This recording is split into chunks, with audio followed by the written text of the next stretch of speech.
I'm here with Morgan Wolaver, who produces great beer in Vermont at Wolavers and Otter Creek.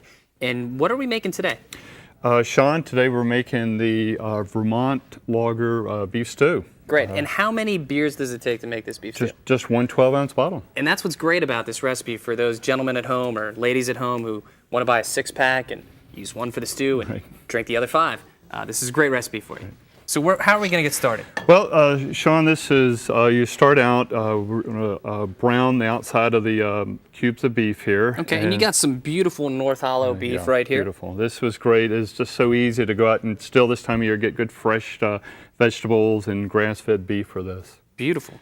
And so what do you have right here? This is a mix of... This is a mixture, like I say, we want to brown it so it's salt, pepper, and a little bit of flour. Okay. And so we'll pour that in and get that well mixed up. All right, and then we put a little bit of oil in the pan? We put a couple tablespoons of olive oil in it and get the heat up pretty high.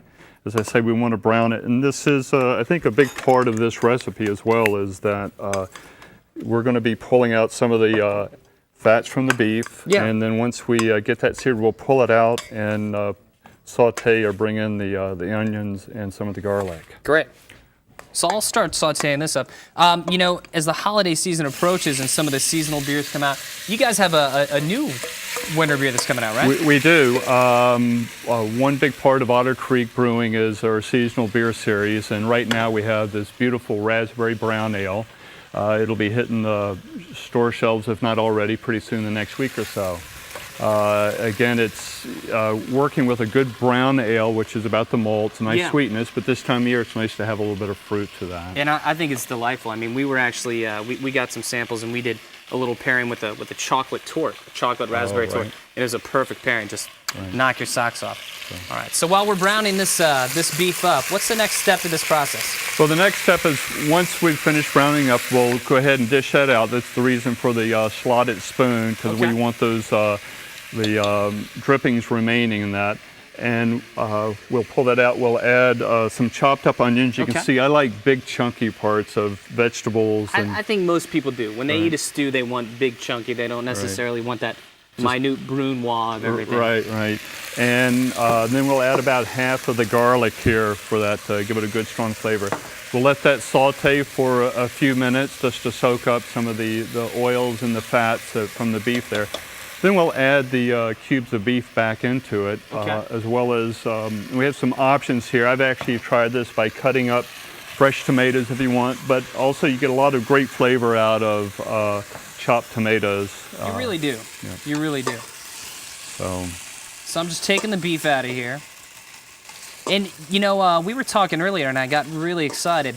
You said there's a new law in Vermont, and what's that allow you to do? H94 was passed last year, and what that law allows the beer makers, believe it or not, is to be able to produce bigger beers, higher alcohol beers, and sell them through the same avenues that you could sell wines through. Right, because it used to be you had to go to the liquor store to buy like a barley wine or something. Absolutely, and it's so now we're getting a little bit better presentation for these big beers for consumers.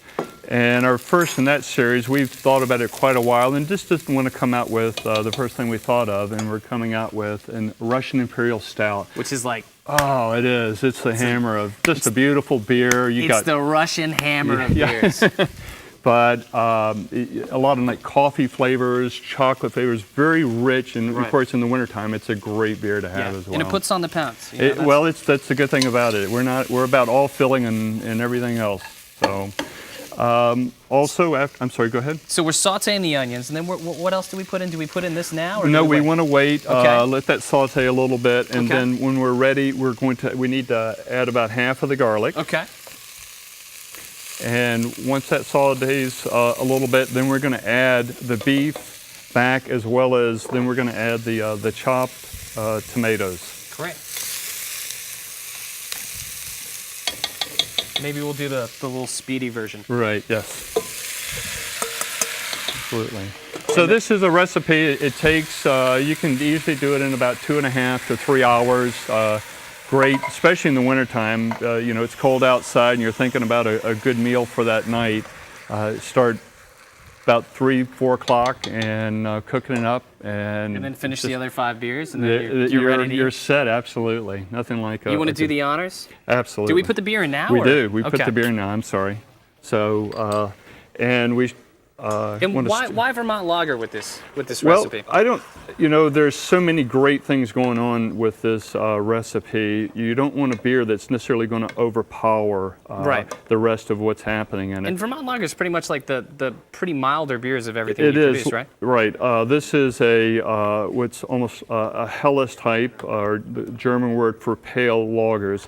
And it's about nice, light straw-colored malts coming in. Yeah. And then just enough hops to balance out that sweetness that you're going to get from the pale malts. Right. So, beers like cooking, you want to balance out malts or that base sweetness, and then you want to add just enough right hop spice to it to balance that out. And I really like cooking with this beer. I really like cooking with the brown and the stout that you guys do too, the Wolaver stout, because it especially short ribs or something like that really produces like a great flavor with it too. Yeah, which is I think beer and cooking, it's something that people just don't do as much. It is, and when I think of beer and cooking or pairing with cheeses, I'm more on the complementary side. Right. I'm trying to pair a sweet with a sweet. And like you say, a brown ale has a nice little bit of a roasted flavor to it, so it goes very well with barbecues or hamburgers, things like that. It's true. And what do we have here? We got a little bit of spice. So we have some spice. We have some dry mustard and paprika. Okay. And we'll blend that in and then right there. You got some fresh bay leaves, right? We do. Bay leaves go in there as well. Beautiful. And it'd be a good time maybe to even add the rest of the garlic as well. Yeah, let's do that. And then we would let this simmer forever. That's right. You let it. So you can go away for about 2 beers, maybe. But, go away for 2 beers. That's how we judge everything. Right. how many beers it takes. How many beers it takes. So then what would you do after about an hour and 15 minutes? You would add in then the chopped carrots and potatoes. All right. And you let that go for about another 45 minutes or so. Again, you don't want to overcook it. Get it too soft. You still want some firmness, certainly, in the carrots and potatoes.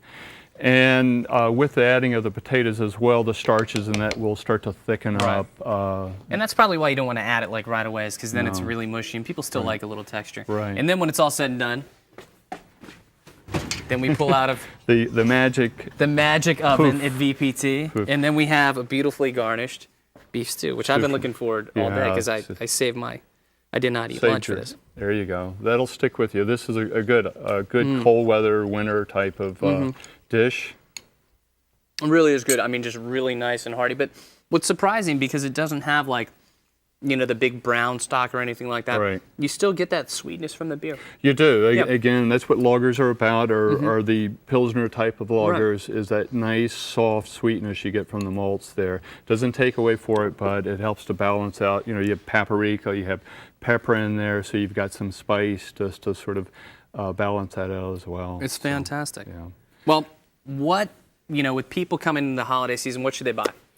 Well, right now, Beer. again, beer. Besides beer, types of beers are. It's winter time. Best holiday gift for the office? Absolutely. Beer. And for your in-laws, if they're coming, beer works well, and for you to share with them as well. So excellent. But beer is good. And then types of beers. In the wintertime we think about the stouts.